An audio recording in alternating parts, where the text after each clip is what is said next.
E aí, pessoal? Fala, professor. Grande Paulo, boa noite, querido. Tudo bem? Boa noite, tudo bem, cara? E você? Tudo bem, muito obrigado. Tamo aí. Vamos esperar o pessoal entrar, a galera tá entrando, se posicionando.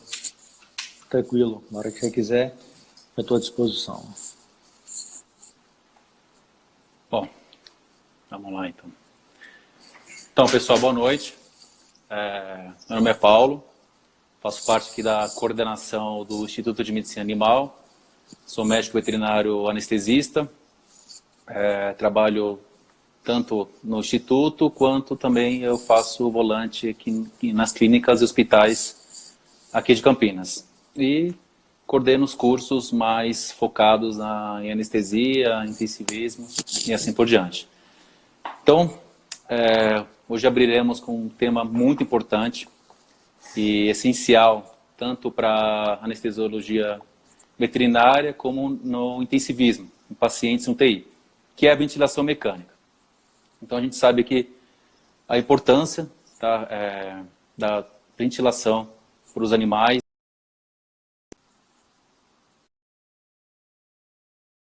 Voltou.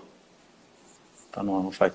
Então, a gente está com uma autoridade no assunto, que é o professor Dr. César Mello, especialista em fisioterapia ventilatória, tem uma larga experiência em ventilação mecânica, à beira-leito, né, na UTI, e é pesquisador do Laboratório de Fisiologia Respiratória da Universidade de Brasília.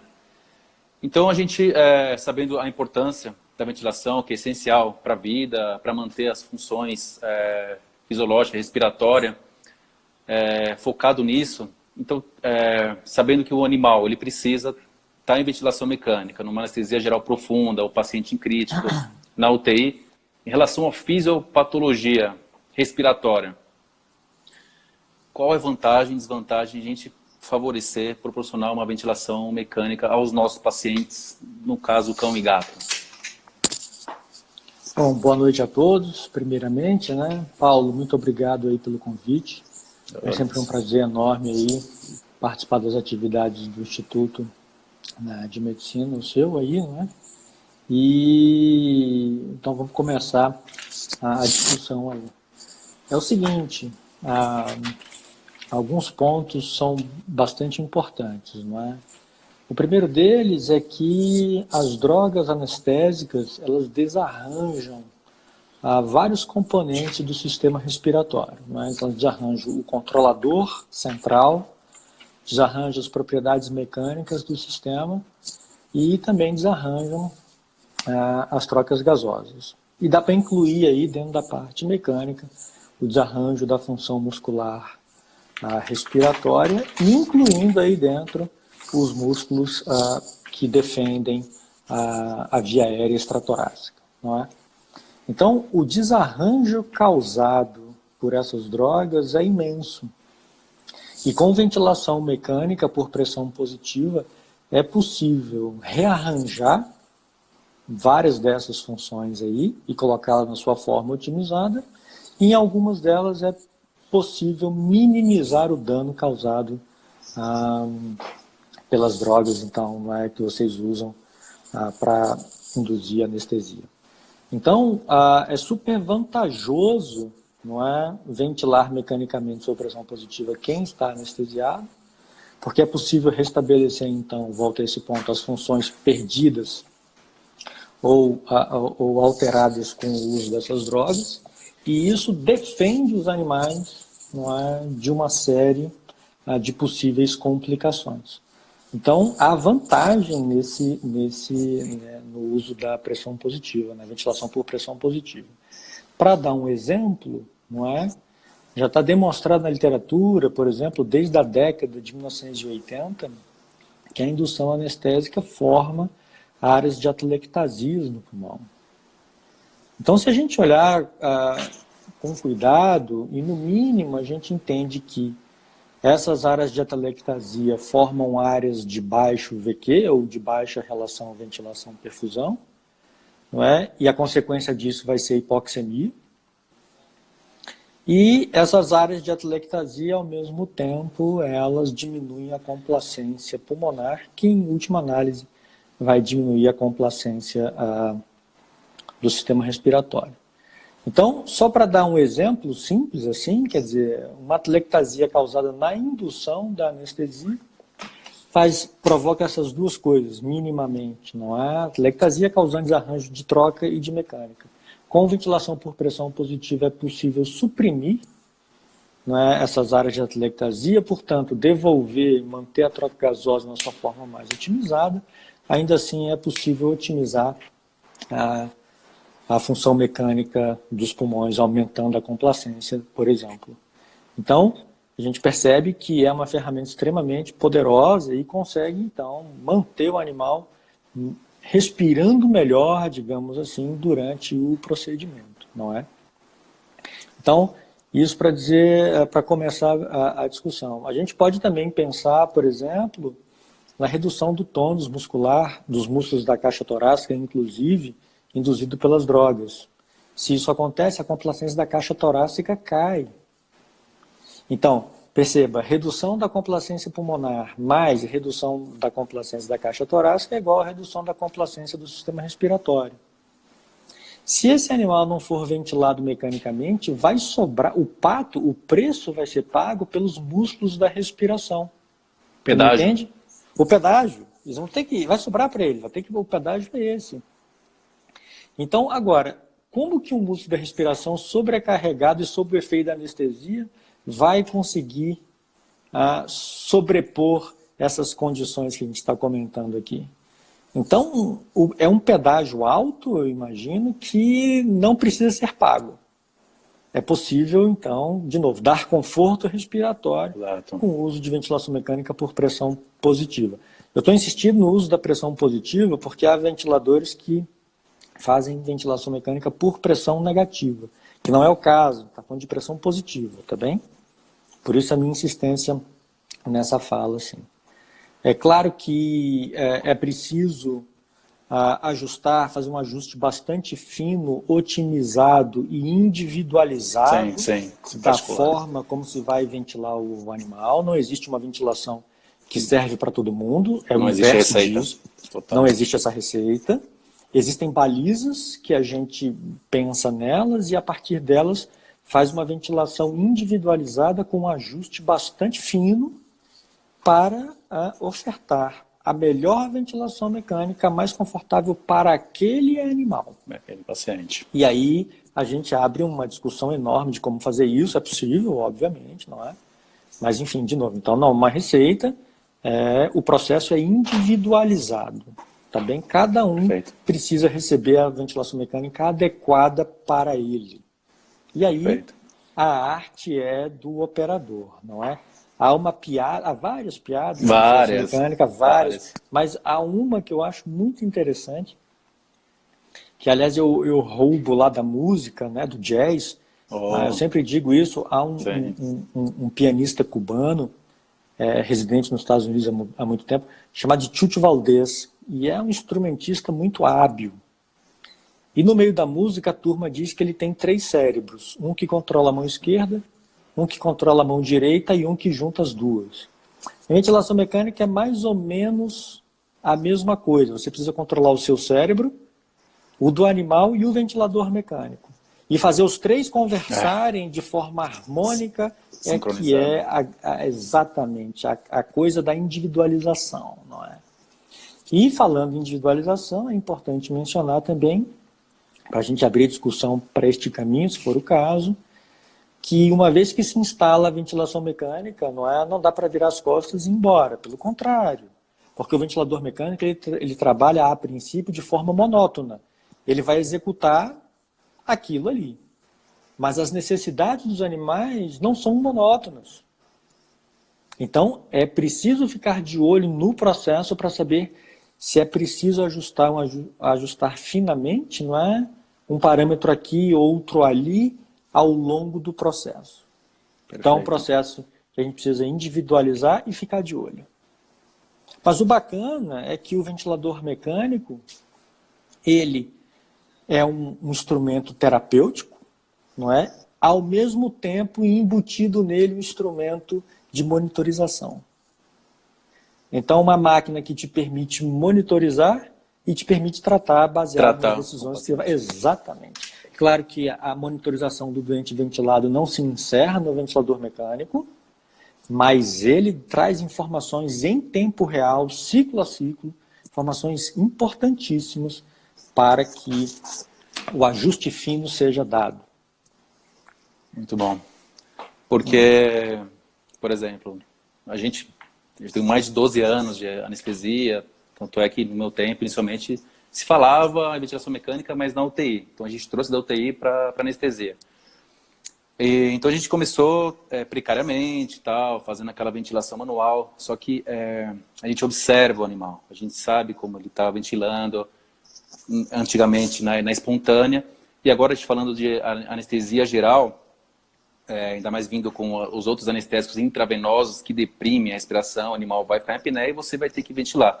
Por isso aquela brincadeira, todo anestesista ventila seu animal. Agora, se é mecânico controlado, aí é uma outra questão. Então, assim como na área humana, a ventilação mecânica, o paciente anestesiado, saiu até tem um trabalho de 2017 que chama Las Vegas, da Sociedade Europeia de Anestesiologia, que ele com 10 mil pacientes, ele teve como resultado que 10,2% desses pacientes tinham complicações respiratórias pós-anestésica.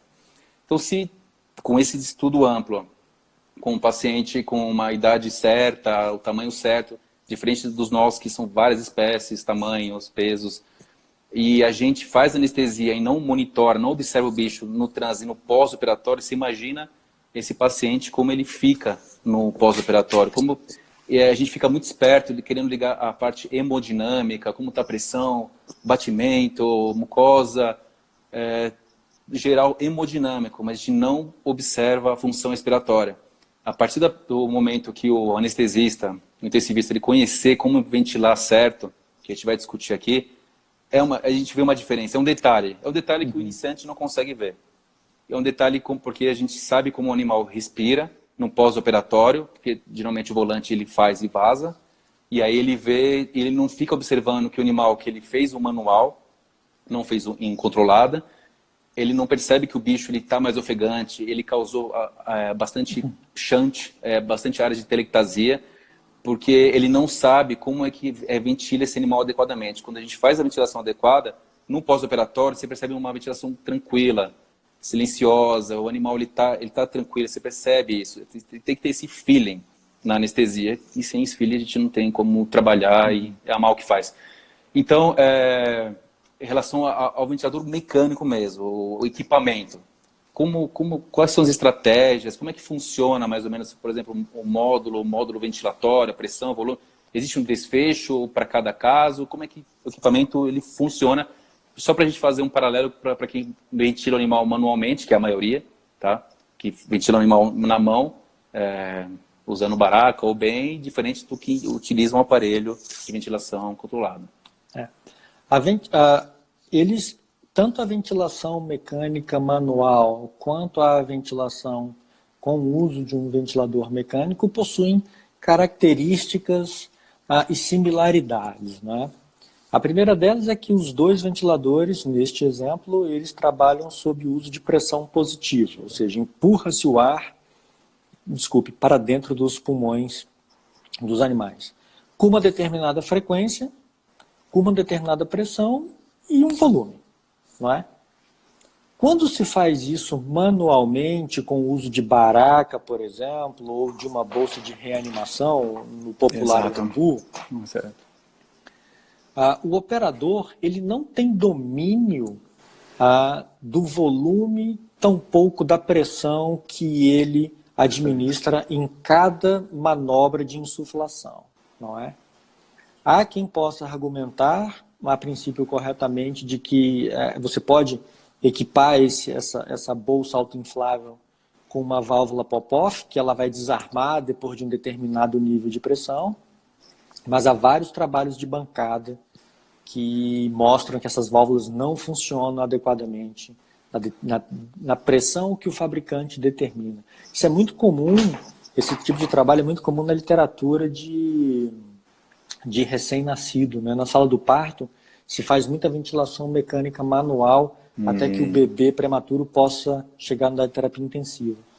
Por isso a preocupação, né? E a turma da neonatologia avançou para equipamentos de ventilação manual, aonde se tem controle sobre a pressão que se vai dar tanto na inspiração quanto na expiração, tá bem? Mas se não for esse equipamento, se for um AMBU, de novo, não se há o domínio, o operador não tem domínio da pressão que ele coloca em cada manobra de insuflação. E geralmente, né, na expiração, a pressão volta a zero, não se tem um PIP. E aí a complicação começa a acontecer porque a variação, o deslocamento do sistema pode ficar extremamente grande e é isso que causa lesão pulmonar induzida pela ventilação mecânica, em última análise. Quando a gente pensa num ventilador mecânico, é mais seguro, porque você consegue estabelecer qual é o volume que você quer administrar para o seu paciente, ou qual é a pressão que você vai administrar para chegar num determinado volume e numa frequência que você quer, não é? Aí discutir quais são os volumes e as pressões é uma outra coisa, mas em discutindo isso e chegando à conclusão de que é um volume tal, muito bem, a máquina vai entregar aquele volume ali a princípio, não é? Então, quando se faz uso de um ventilador mecânico, o operador ele passa a ter domínio sobre as variáveis em que ele ajusta ali. Correto? Perfeito. Muito bem. Então essa é uma primeira coisa e já uma diferença enorme quando se compara a um ventilador mecânico manual à baraca, por exemplo, ou AMBU, ou qualquer equipamento similar. Muito bem. A princípio, para começar a conversa, a gente pode dividir os modos em limitados a volume e os modos ilimitados à pressão. Há outros modos de duplo controle, a gente já chega lá.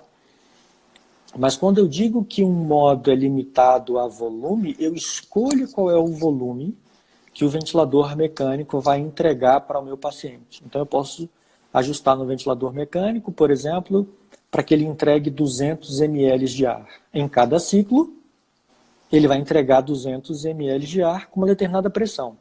Essa pressão que ele vai fazer para entregar os 200, nesse exemplo, depende. Varia.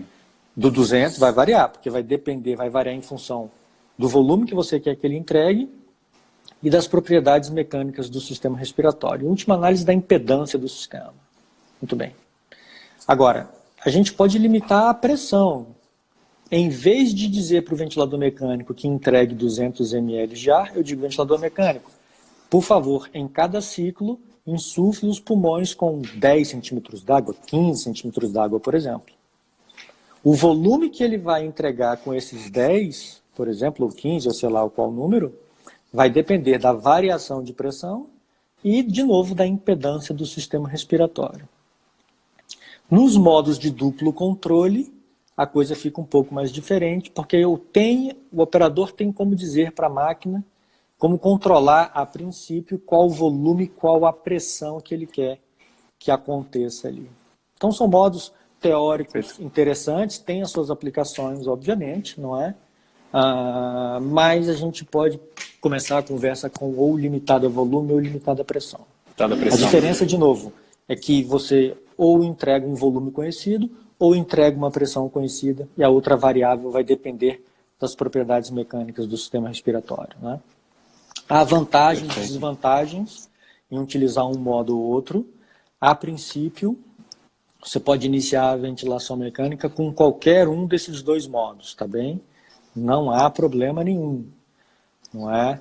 Nos casos de lesão pulmonar grave, aí sim a indicação é que se faça a ventilação limitando a pressão, porque você passa a ter domínio da pressão, o que é muito importante, não é?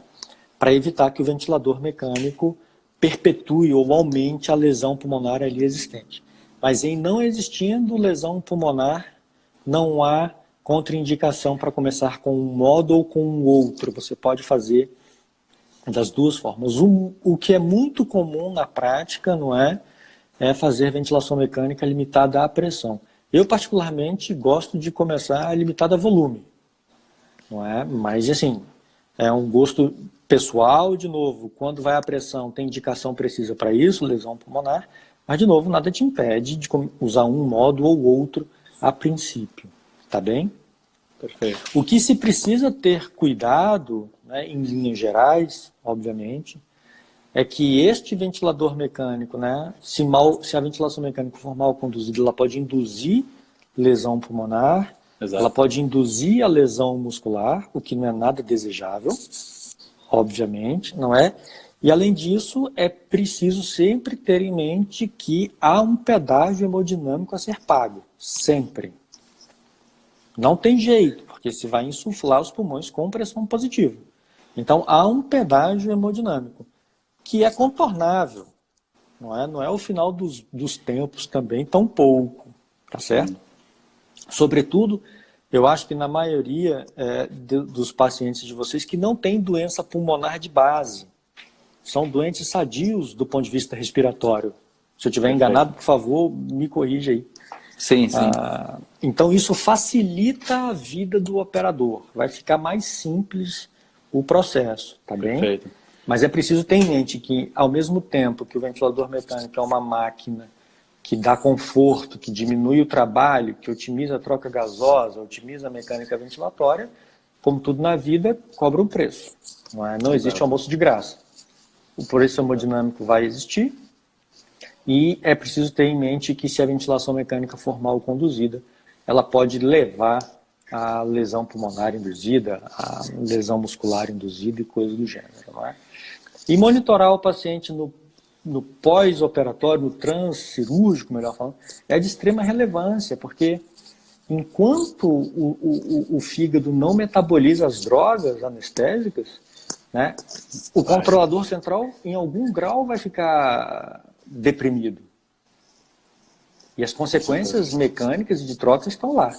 Então, a estratégia te parafraseando aí, o Paulo, vazar fora porque a cirurgia acabou, acho que não é uma boa estratégia, não. Não é. Não. Tanto é que em medicina humana, eu não sei como é na medicina veterinária, você podia dizer isso pra gente, na medicina humana é uma preocupação, tanto é que existe uma sala de recuperação. A cirurgia acaba, mas a negada não vaza não, quer dizer, vai para a sala de recuperação e vai ficar de olho ali, enquanto o sujeito não se recupera na totalidade, digamos, daquela cirurgia, sob o prisma da anestesia, ok? Então, é preciso ficar de olho. Sim. Porque pode ter insuficiência respiratória ali, pode ter uma série de coisas. Né? Então, a estratégia de vazar, eu entendo o volante que quer ir embora, porque vai anestesiar outro, mas eu acho que não é legal vazar, não. Ou que vaze e deixe sob a responsabilidade de um outro médico veterinário que está ali e está preparado e tem habilitação, tem habilidade para conduzir a ventilação mecânica, se for o caso, ou resolver qualquer outro problema respiratório que decorra disso daí, por exemplo. Passa o caso, né? Passa o caso. Alguém vai ser responsável, né? Na veterinária tem... Mas tem que ficar de olho, né? Sim, tem ótimos hospitais aqui na região de Campinas, em São Paulo, Rio de Janeiro, que é protocolo. O paciente, aqui a gente chama asa 2, asa 3, ventilado, ele vai para a sala de recuperação e é interessante que tem intensivistas que cuidam, intensivistas veterinários, que são, a maioria são ótimos intensivistas aqui na região e cada vez estão se formando mais. E a gente vai tendo essa cultura de anestesiar, ventilar certinho, passar o caso para o intensivista e ele monitora certinho para não ter fatores, lesões, morbidades que acontecem nos animais na maioria dos centros cirúrgicos que a gente conhece que tem. E aí você estava falando dos fatores, assim como na área humana, na veterinária também, se o operador não souber manusear bem o ventilador, ele vai causar lesão e ele causa lesão. Tanto é que no nosso curso aqui de ventilação, na sua aula, a gente pega o paciente, abre o paciente, o cadáver, né? Você mostra certinho como é feito a ventilação, a pressão, a volume, e é nítido, na hora que a gente vê aquele pulmão, ele recebe a pressão positiva e quando, teoricamente, ele expira, exala esse ar, o lobo pulmonar está totalmente inchante, atelectásicos. Isso, obviamente, acontece na ventilação manual, baraca ou bem e tal, no ambu. a gente precisa conhecer como minimizar ou trazer estratégias protetivas, porque o pulmão é muito frágil, né? É como se fosse uma esponja. Então, se ele expande, como ele é uma esponja, tem características elásticas, ele vai totalmente se contrair e vai causar essas áreas de atelectasia. Antigamente, a gente achava o máximo, ventilar, assim, a gente está sempre evoluindo, né? Então, existiam os ventiladores por Foley, que são as bolachas, e a gente, não, está ventilando certinho. Só que depois que a gente conhece como é que funciona esses Foleys, a cada batida, a cada impacto, lesiona alvéolos, e a gente não sabe quanto, pior ainda, a gente não sabe quanto de volume está entrando, que a gente sabe que o problema de lesão alveolar não é a pressão que chega, mas a quantidade de ar que distende esse alvéolo. Então, só para resumir, as lesões são mais por volume do que por pressão. Então, a gente não sabe nem o volume que está entrando. Existem estratégias para proteger esse pulmão? Estratégias protetivas? Existem sim, existem diretrizes, não é? Que, obviamente, quando se inicia um processo de ventilação mecânica, já se pensa nisso, não é? Quer dizer, vou iniciar uma ventilação mecânica aqui, que de saída já vai defender os pulmões, isso é uma coisa, não é? E ao longo do processo da ventilação mecânica é preciso ficar de olho também, porque pode se iniciar de um jeito, o paciente pode piorar do ponto de vista respiratório e é preciso mudar a forma que se ventila, ou ajustar o ventilador, melhor dizendo, para que se evite a lesão induzida. Há várias formas, tá? Ventiladores que possuem monitorização gráfica, esses são os da preferência, né? Hoje não é uma tecnologia exclusiva, os ventiladores hoje já vêm com isso embutido, né? Então esses ventiladores, eles, com o auxílio das curvas, né, em função do tempo, dos loops, fluxo, volume, pressão, volume, é preciso olhar, é possível, melhor falando, olhar e identificar uma possível lesão. É possível fazer algumas manobras no ventilador mecânico para se descobrir umas pressões que a princípio estão ocultas. Isso ajuda muito, né? E a gente pode ir por aí também. Há várias estratégias. Há balizas, não é? Uma é o volume corrente, outra é a pressão de platô, o outro é o driving pressure. Enfim, há vários, não é? E é possível, sim, fazer uma ventilação, então, objetivamente respondendo, baseado em achados do doente, né, que, em teoria, te dizem, olha, essa ventilação que você está fazendo aqui é protetiva. Não é? A chance de você lesar os pulmões com essa estratégia aqui cai muito. Então, é possível fazer isso. No curso aí, Paulo, a gente vai discutir N formas e vantagens e desvantagens de fazer uma e não outra. Tá certo? A gente vai discutir perfeitamente bem isso daí, para que ninguém faça um voo cego, não é isso. Você tem que usar uma máquina e saber o que está acontecendo, obviamente, né? Não só com a máquina, obviamente, e com o paciente. Há uma piadinha, há várias, né? Eu disse, mas há uma piadinha muito interessante também em medicina humana, que a gente diz assim, rapaz, não olhe só para o ventilador mecânico, não. Tire o lençol do paciente, olhe para o seu doente. Não é? Porque a gente fica encantado. Você tem ideia, Paulo, eu sou de um tempo, não sou tão velho assim não, mas eu sou de um tempo em que se preconizava volume corrente de 10 a 15 ml por quilograma peso. Drenagem torácica bilateral preventiva. Caceta. E depois, é muito interessante, e nesse tempo chegaram os ventiladores microprocessados, né? E a gente ficava encantado com o ventilador e quase esquecido do doente. Está acontecendo isso agora. É muito louco, a tecnologia tomou conta e não o doente era um mero detalhe, por incrível que pareça. Né? Então, de novo, é preciso olhar para a máquina, para o doente, e sim, é bem possível ir num voo bastante balizado, né, para se evitar lesão pulmonar induzida. É possível sim. E quer discutir bem os métodos, tá? Os prós, os contras, e como pensar e programar isso num ventilador. Então, por exemplo, como a gente sabe, que também virou receita de bolo, né? Café com leite, eu acho que na humana também é igual. Um número cabalístico para pressão expiratória no final da expiração para você prevenir a atelectasia, prevenir shunt. Então, sim, tem vários trabalhos que demonstram que para você prevenir lesões, obviamente para não ter esse impacto que a gente fala do Foley, preconiza sempre começar com uma PIP de 5. Só que depois, quando a gente recruta, a gente faz manobras ventilatórias, a gente sabe que pode ser a mais, pode ser a menos. Isso no paciente ígido, paciente saudável, paciente com pulmão bonito, pulmão legal, não um paciente que a gente chama A3, A4, o paciente crítico na UTI. Então, tanto é que nos cursos a gente também faz uma aula sobre ultrassonografia para avaliar se formou shunt ou não. Por exemplo, uma cirurgia de castração, tal, que a gente tem aqui, e aí a gente pôs o ventilador sem o PIP.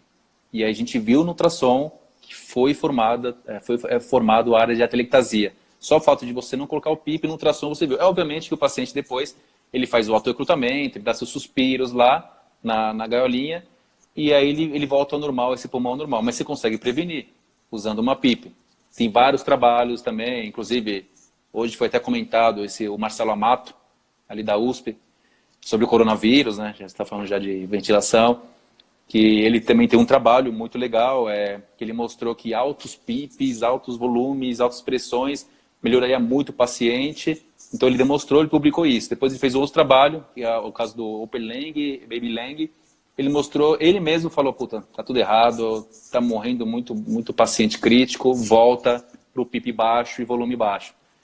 Isso é paciente ser humano. Agora você imagina cão e gato. O cão que tem um pulmão um pouquinho mais pesado, mais rígido, diferente do gato. O gato tem um pulmão, uma alta complacência, assim.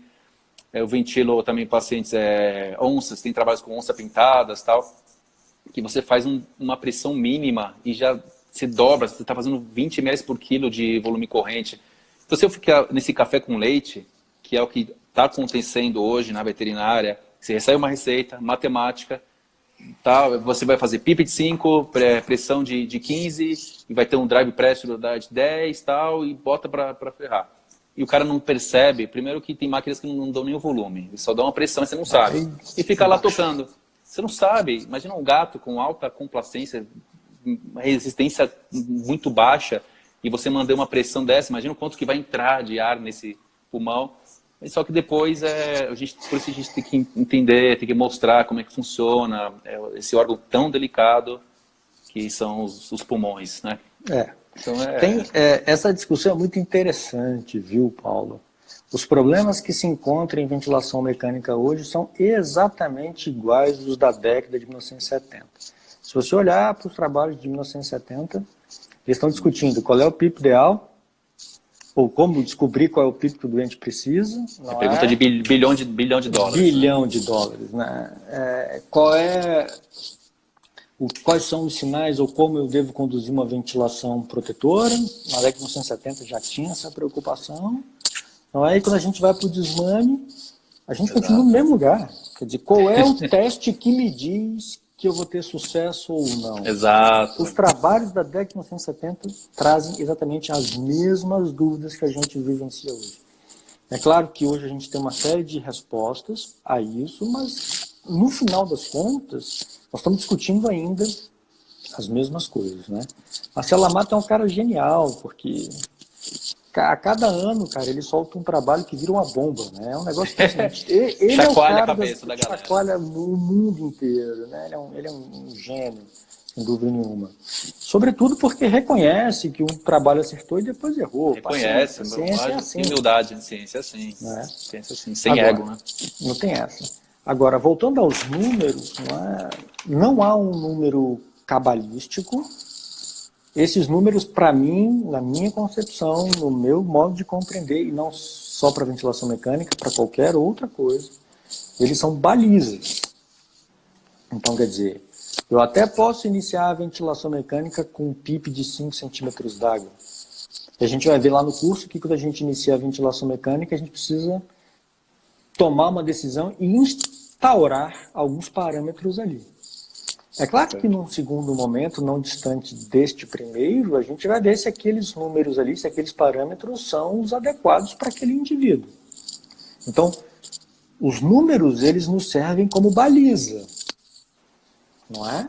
Como tudo. O número lá do hemograma, ele é fixado? Não é. Exato.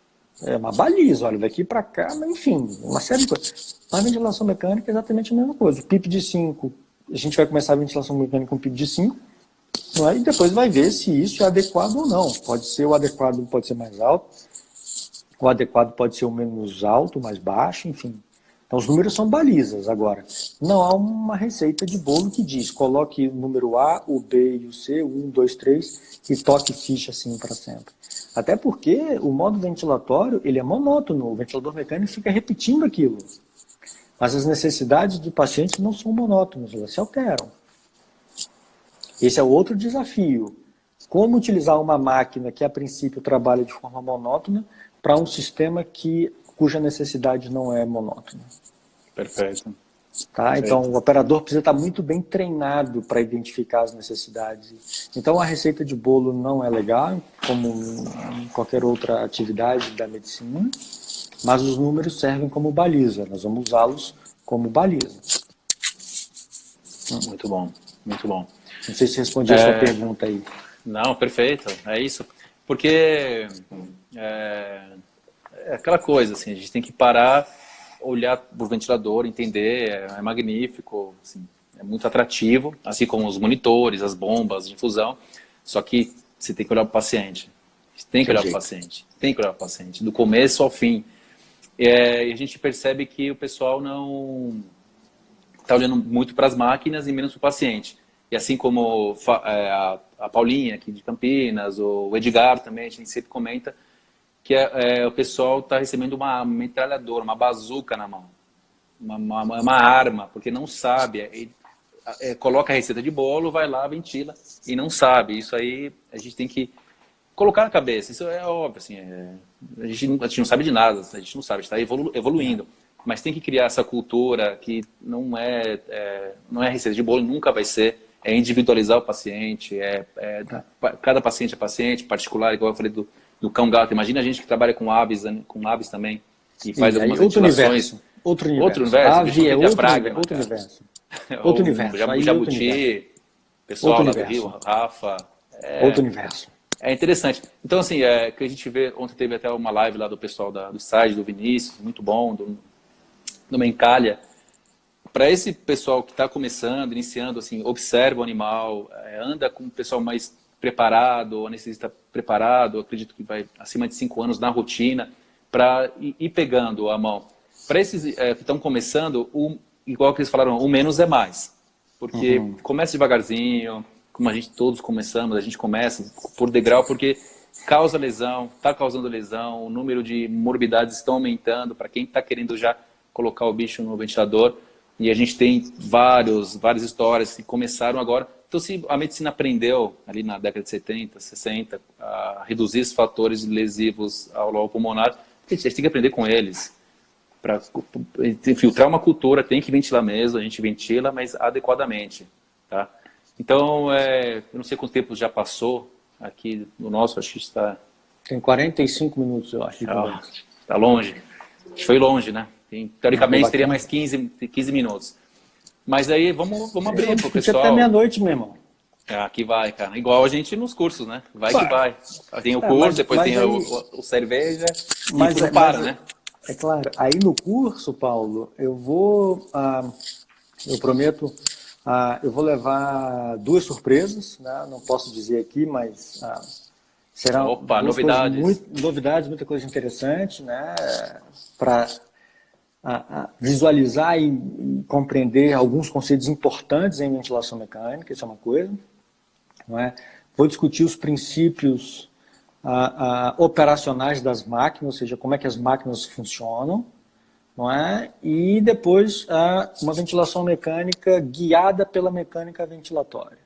Perfeito. E aí vou levar a impressão que eu tenho desses 21 anos que faço isso, quer dizer, qual é o algoritmo que eu tenho em mente e que executo para ventilar os doentes no qual eu coloco a mão, não é? E te garanto, Paulo, depois de 12 a 15 ml quilo, depois de ter ficado encantado com os microprocessadores e tal, o processo está muito, muito ajustado. Muito ajustado. Que bom. Não é? Para não perder tempo com coisas que não nos vão nos levar a lugar nenhum. Perfeito. Enfim, então essa vai ser essa é a minha promessa e o que eu vou fazer aí nesse nosso encontro. Não, vamos que vamos. Bora botar para moer. Eu até agradeço bastante também ao professor Lourenço Cotes, ele que com a gente idealizou esse curso de ventilação mecânica. O professor Lourenço, por ele que eu conheci, você que é uma figura aqui, uma didática fenomenal para a gente conhecer. Eu só aprendi a ventilar nesse curso. Tipo, legal. Peguei alguns cursos, na pós, mas é só assim, tem que ser prático, tem que ser assim, 3, 4 módulos. E aí você entra falando disso, aí a gente falando do Marcelo Amato, que daí a Aline Ambrosio, ela entra falando de vários papers, vários artigos, que pressão começar, e daí ela fala do trabalho certinho, por tomografia de impedância. Muito legal, aí entra o paciente crítico com anestesia e paciente na UTI, que é com o Chico, lá de Botucatu. E aí também a sua área, que é da hemogasometria. E aí gera essa discussão, tá? Mas por que eu preciso saber a pressão ideal, o volume ideal, se eu tenho um capnógrafo?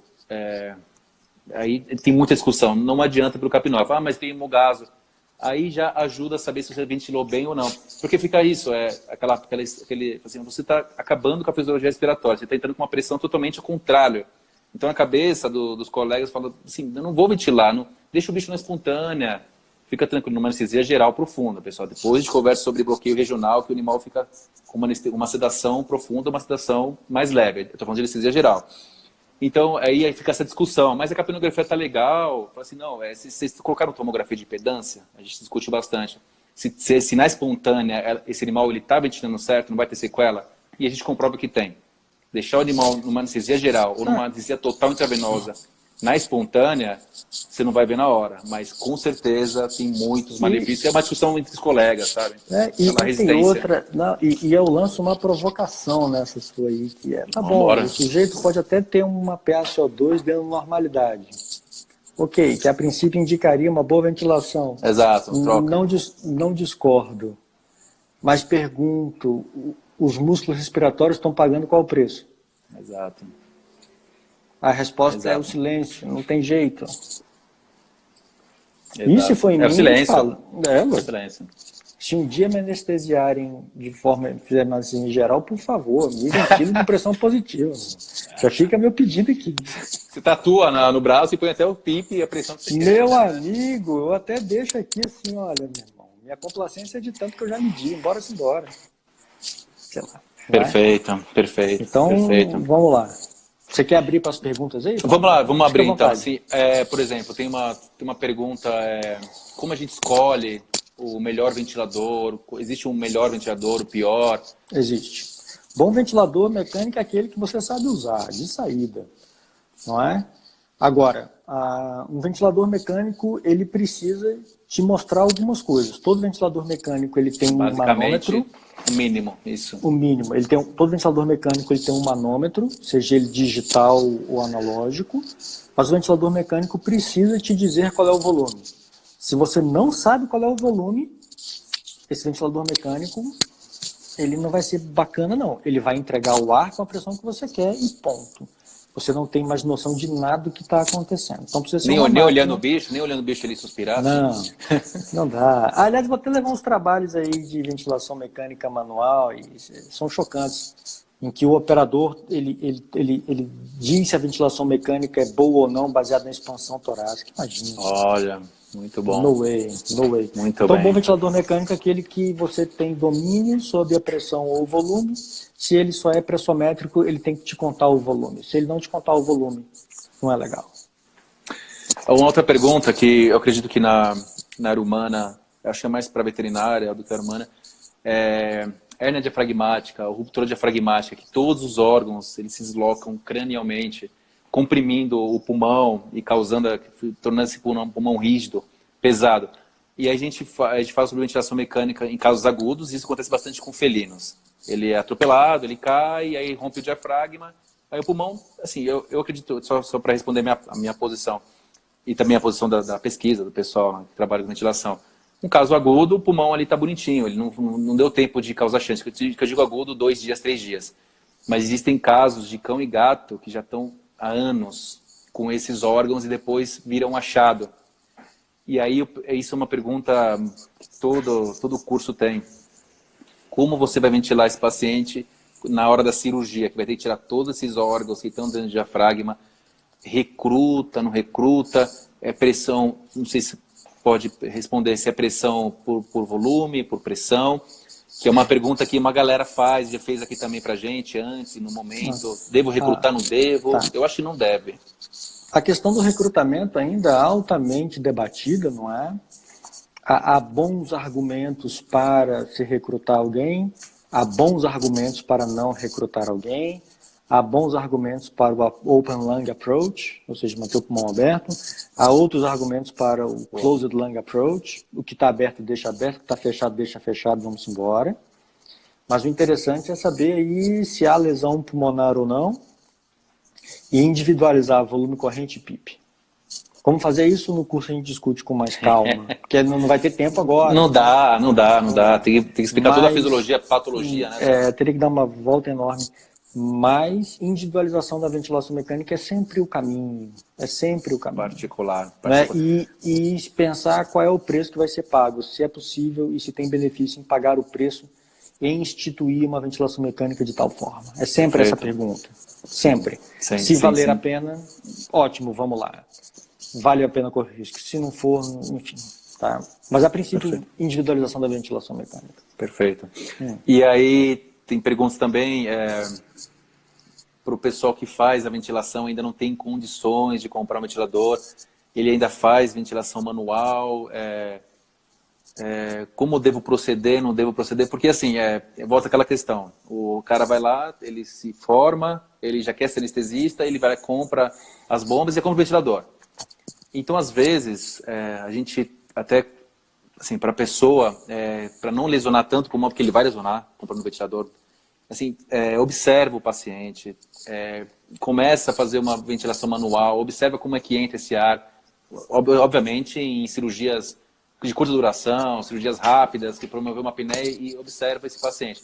Mas é óbvio que, assim como na área humana, os pacientes de anestesia geral, eles são ventilados mecanicamente, por um ventilador mecânico controlado, na veterinária também tem que ser controlado.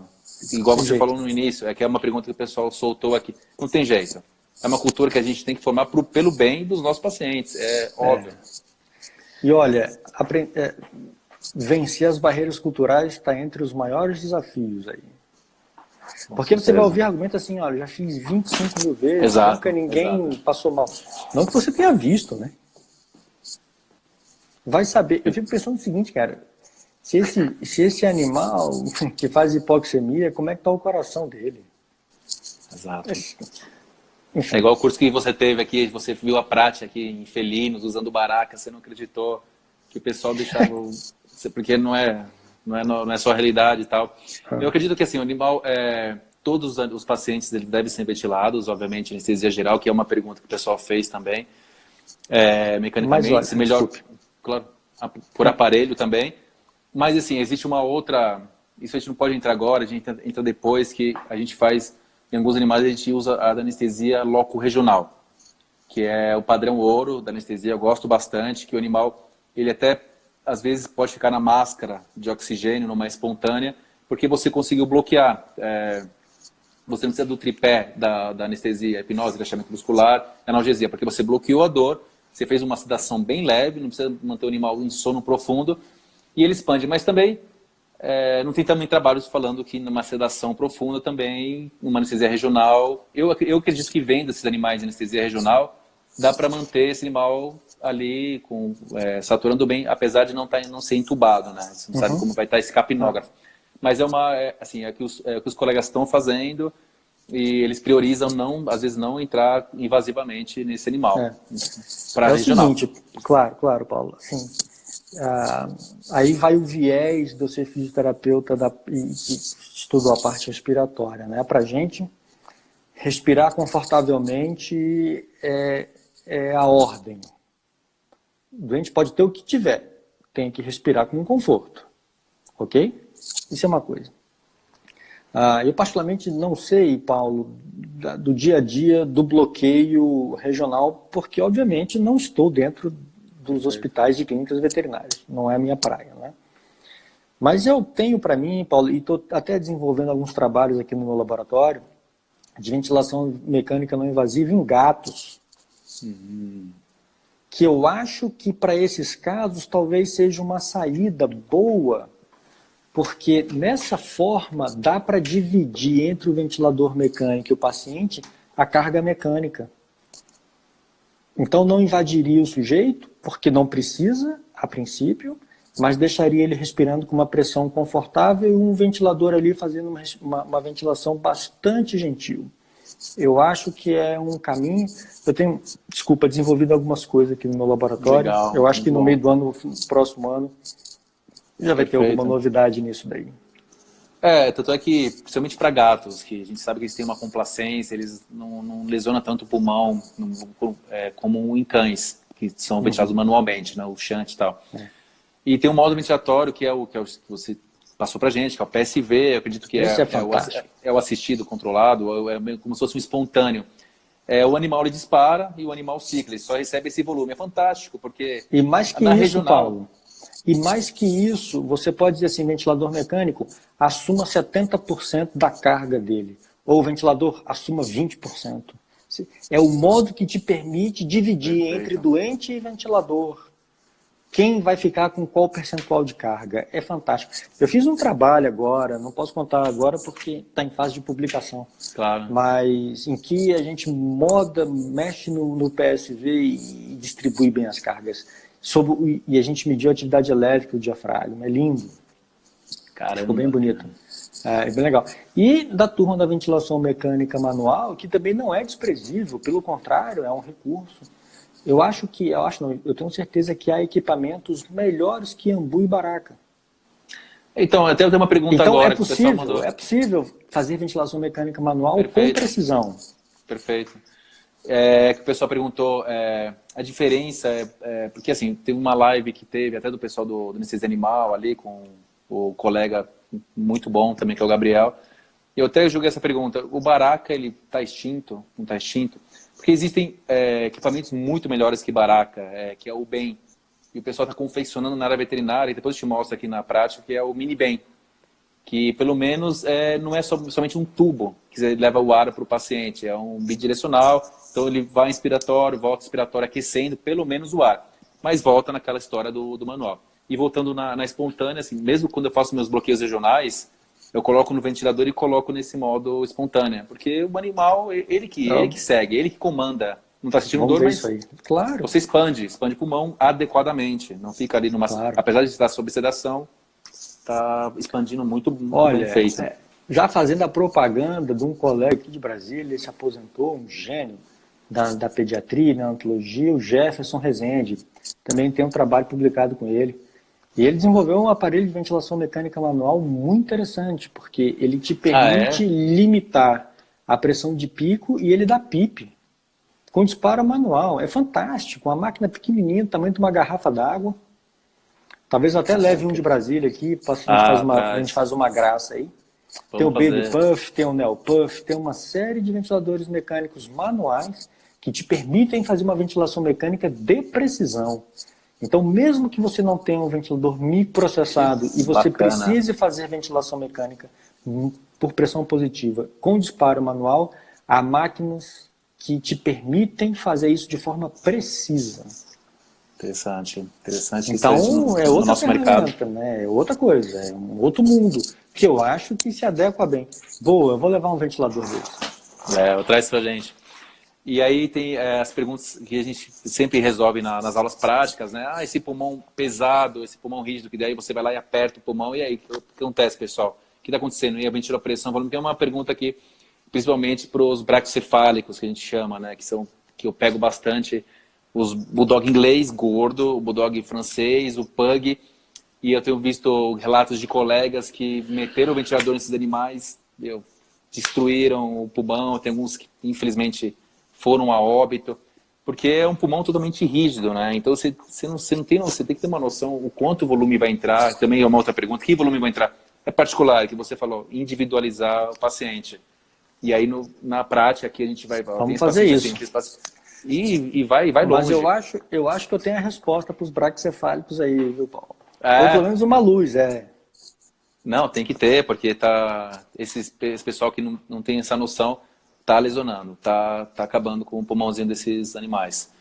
E aí, vamos colocar isso só para eles terem ciência. Não estou falando que o pessoal compre ventiladores mecânicos. É só o pessoal criar uma cultura que você pode estar lesionando. Assim como eu, no início, lesionei também, porque eu fiz muito manual, fiz muita expressão manual, mas eu estava ciente que eu estava causando atriptasia, shunt, observava o animal, recuperava, e agora a gente tem que ter essa cultura e ter uma noção, uma consciência que a gente tem o melhor, a gente pode fazer melhor, vamos fazer. Não consegue fazer, chama um colega ou indica para o anestesista. Não tenta pegar. Se você não sabe fazer, não vai dar certo. Tá? Então, existem degraus, né, que a gente vai ter para evoluir. No nosso encontro aí, Paulo, vamos às soluções dessas perguntas todas. Pelo menos a baliza, o balizamento. Para onde é que a gente tem que pensar e como é que a gente vai tomar a decisão de fazer como. Vai ter lá, vai ser legal. Eu vou levar o ventilador manual, vai ser fera. Eu vou te lembrar. Pode lembrar, por favor. Uma pergunta aqui, mas é mais focado para o nosso segundo módulo, com a Lilian Bros da USP, que é o uso de bloqueadores neuromusculares, bloqueador de placa motora. Na área humana, obviamente, sempre priorizou a ventilação mecânica porque eles são bloqueados, né? Toda a anestesia geral é bloqueada. A gente usa bloqueador. Às vezes o animal obeso que não consegue puxar o ovário é muito bom, é melhor, o meio relaxante que existe, mas eu uso bastante para oftálmica, só respondendo a colega aqui. E como a gente entende um pouquinho de ventilação mecânica, não tem problema nenhum se você exceder a dose, o animal fica parado, a gente usa bastante o Rocorone, fica parado por 30 minutos, 1 hora, é muito tranquilo usar bloqueador, depois te reverte, mas isso é no segundo módulo, com a Lina Ambrose explicando todo o trabalho que ela tem com o uso de bloqueadores. Mas, mas eu não uso ventilar, o pessoal falando, mas eu não tenho por que ventilar. Agora a gente está entrando bastante na época que eu tinha resistência inicialmente, mas eu percebi, assim, uma ótima anestesia, um ótimo modo de anestesiar, que é anestesia intravenosa total, anestesia total intravenosa, que vai deprimir o paciente, ele vai ficar em apneia, não tem como você não ventilar esse animal, que é a pergunta. Então, a gente não usa bloqueador, mas a gente vai deprimir, tanto na parcial intravenosa, inalatória, ou bloqueios regionais usando opioides, quanto na total intravenosa. E sabendo disso, eu espero que todos vejam essa nossa live para mostrar essa consciência. A gente causa apneia, a gente tem que ventilar e vamos ventilar adequadamente, já que estourou nosso tempo aqui, só para fechar. Mas a gente tem que fazer outras lives. E também saber que, às vezes, o pessoal, infelizmente, alguns clínicos, eles também anestesiam, eles querem colocar a mão, querem se aventurar. A gente sabe que não dá certo. E não necessariamente, só mostrar para eles que se você está com uma saturação acima de 90%, 92%, que eles usam só o oxímetro de pulso, mas não entende um pouco sobre capnografia, você vai estar ventilando bem o paciente. Não necessariamente... tem uma provocação, não. É o seguinte, te interrompi, Paulo, me desculpa. Claro, eu fico aqui empolgado. Vamos embora. Eu faço uma provocação, eu acho. Eu penso o contrário. Não é? O desafio é o seguinte, sujeitos que saturam mais que 90% podem estar muito mal, obrigado. Porque quem determina a saturação de oxigênio é a pressão arterial do oxigênio. Tudo bem? E quem determina a PaO2 é a relação... Espera aí, pessoal. Já... Não sabia que ele... Espera aí, pessoal. É que acabou aqui, deu 1 hora. Deu 1 hora, a gente está voltando aqui só para fechar.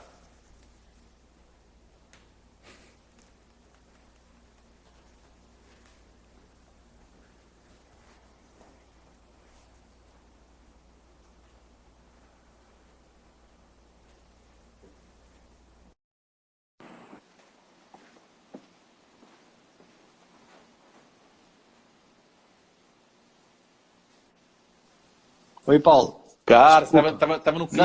Não, me desculpa a gente, porque bateu 1 hora aqui. É o seguinte, cara.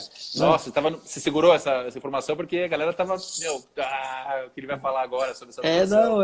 É o seguinte. Quem determina a saturação de oxigênio, seja arterial, seja periférica, é a pressão arterial de oxigênio, curva de dissociação da hemoglobina. Pois bem, quem determina a PaO2 é a relação ventilação-perfusão. Então, a PaO2 vai se alterar se a ventilação estiver desproporcional à perfusão. Perfeito. Então, se o pulmão vai ruim, mas o coração vai bem, a PaO2 vai ser ruim. Sim. Mas se o pulmão vai mal e o coração vai Coração mal, vai bem. a relação vai ser igual a 1. A PaO2 vai ser alta, com o doente ruim. Então, saturação acima de 90% não significa lá muita coisa, não. Significa muita coisa a depender do contexto. Mas o que eu estou querendo dizer é que o sujeito pode saturar mais que 90% e está muito mal, obrigado. Ou ele pode, pensando na capnografia, não, mas agora eu comprei o capnógrafo, estou ventilando bem. Ele não tem noção que também, às vezes, o animal, ele acha que ele está ventilando mal porque a capnografia deu acima de 50, 60, sem contar que ele não mexeu na analgesia, ele não está controlando a dor. A pressão vai lá para cima, as células produzem mais CO2 e aumenta esse CO2. Ele acha, e aí ele começa a ventilar mais ou ele começa a mostrar manobra ventilatória. Mas que, na verdade, o problema não é na troca, não é na ventilação, mas é que o cara não cuidou da pressão do bicho, principalmente a analgesia. É um detalhe assim que faz muita diferença. Como esse bicho está? Como está a analgesia? Por que será que esse CAP não está alto? Eu estou ventilando bem, sabe? São muitos detalhes que a gente vai discutir bastante isso no, vai ser legal pra no caramba. curso, com certeza. Vai ser ótimo. Então, muitas provocações aí. Vai ser ótimo. Estou ansioso para o curso aí, viu, Paulo? É isso aí, cara. Queria agradecer muito a Eu que te agradeço, você, muito obrigado. professor. Aprendo bastante, acredito que os alunos aqui aprenderam bastante. Eu gosto Obrigado bastante. pela audiência aí, todo mundo, né? Pô, com certeza, a galera aí acenando. Tem muita gente que mandou pergunta também, tem um Saulo ali de cima, lá do Nordeste, eu não consegui ver a pergunta dele, mas a gente já responde. O Saulo é bacana, ele tive o prazer, uma figura, um cara fantástico. Você conheceu, pronto, perfeito. Um fisioterapeuta da melhor qualidade e ele fez a especialização comigo aqui no Hospital Universitário em Brasília. Meu amigo de longa data. Caraca, então, tá todo mundo aí. E sempre mostrar que a nossa missão que eu vejo, né, que esse amor pela anestesia e principalmente trazer o melhor para o paciente, que é são os animais, né, nossos bichos. Que assim, a gente tem que construir essa cultura para o melhor. Certo e errado a gente não existe, mas a gente sabe um pouquinho a mais o que está aí, como melhorar o paciente. E ter a humildade de errar, e corrigir e aprender. A gente só aprende com os erros, corrigindo os erros. A gente vai errar, a gente vai aprender. Mas assim, se apoie nas pessoas, nos anestesistas que já estão ali na rotina, fazem uma boa ventilação. Tomem cuidado, tenham prudência, né, com esse órgão, que é um órgão tão frágil, é uma esponja, né, uma esponjinha frágil, para a gente fazer o melhor. É legal, você falando do frágil aí, eu me lembrei agora do trabalho do John West, que ele diz assim, a membrana alvéolo-capilar, o dilema da engenharia. Nossa. Fina o suficiente para deixar o gás passar e forte o suficiente para não se romper com a dinâmica do pulmão. Lindo trabalho. Nossa, o cara misturou a natureza, meu. Pô. O cara é feroz. Depois você mostra o trabalho pra gente. Vou levar esse trabalho aí também. Bom, pessoal, aguardo vocês. Ainda existem vagas e também, pensei agora, né? Para o pessoal que está acompanhando a gente, aqui que acompanhou, a gente consegue, para vocês, dar um desconto, uma promoção só para vocês aqui, de até, não, vamos dar mais, 20% de desconto para os 3 módulos, porque a gente quer mesmo o pessoal ventilando bem, independente se consegue comprar ou não comprar, mas se está na cabeça, é um próximo degrau, rapidamente isso acontece. Tá? Isso aí, existe a lei da atração, mas a gente discute isso nos nossos intervalos aqui dos nossos cursos. E agradecer a todo mundo, a audiência, a equipe IMA aqui que está nos acompanhando até essas altas horas. E principalmente a você, professor, por dar esse conhecimento. Obviamente, o conhecimento nunca vai se engavetar, né? Então, a gente traz aqui nos cursos somente professores que desbanjam o conhecimento e quer aprender, tem essa parceria e está todo mundo feliz e amando o que faz. Ô, Paulo, eu agradeço. Muito obrigado pela gentileza, pelo convite, não é? De novo, sempre bom estar com vocês aí, não é? E espero ter contribuído de alguma forma. Obrigado à audiência, a todos que apareceram aí, colocaram suas perguntas, a turma do IMA. E vamos nos encontrar em Campinas em breve. Bora botar para quebrar aí. É isso aí, professor. Beleza? Vou levar o ventilador, deixa comigo, não vamos esquecer não. Fechou. Obrigado. Valeu. Acho que vai estar gravada essa Obrigado. live aqui e a gente começa a ver. Boa noite. Tá Bom falado. descanso, Boa professor. noite, gente. Falou. Até logo. Tchau, tchau. Valeu. Falou, abraço. galera. Obrigado pela audiência aí. Valeu, Até tchau, mais. tchau.